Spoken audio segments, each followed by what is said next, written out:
Hello, folks. I'm Detroit Miracle. Yes, and indeed. Right now, I am here to have more cool, fun comic book slash story slash film character discussion. Now, I'm going to be talking about none other than The Bride of Frankenstein.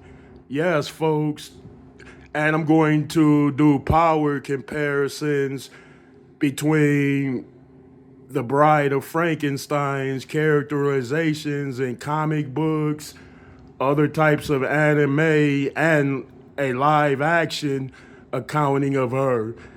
In fact, in the comic books, the Bride of Frankenstein joined a superhero group in some comic book verse.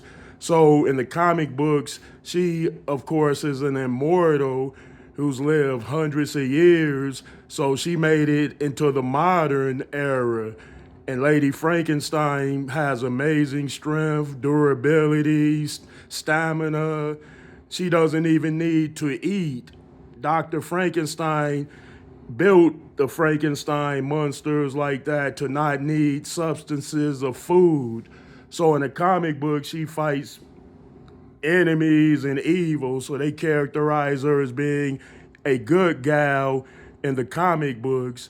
Now on the big screen, they tend to characterize the Bride of Frankenstein as being a victim of circumstances because she was created by Dr. Frankenstein to be a mate for his son Frankenstein. You know, the Frankenstein monster, at some point he felt alone and he wanted a companion. So he asked his doctor father, which is Frankenstein, to build him a companion or a mate.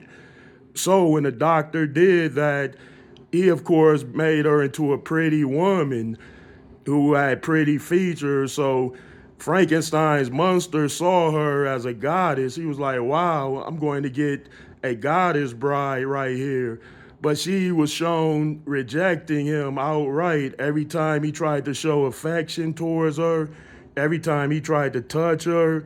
She immediately rejected him and screamed out. But this was the earliest characterization of the Bride of Frankenstein as seen on the big screen. She seemed a bit creepy. She was her hair was creepy, scary, terrible. She had the worst hairstyle, but it was cool. They managed to give her some type of standing high top afro.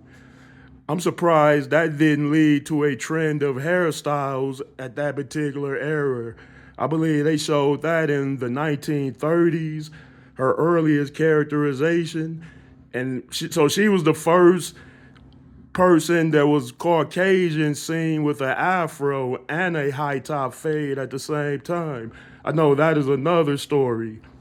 Okay, The Bride of Frankenstein also had a characterization on the big screen. It was a reboot from the earlier Bride of Frankenstein.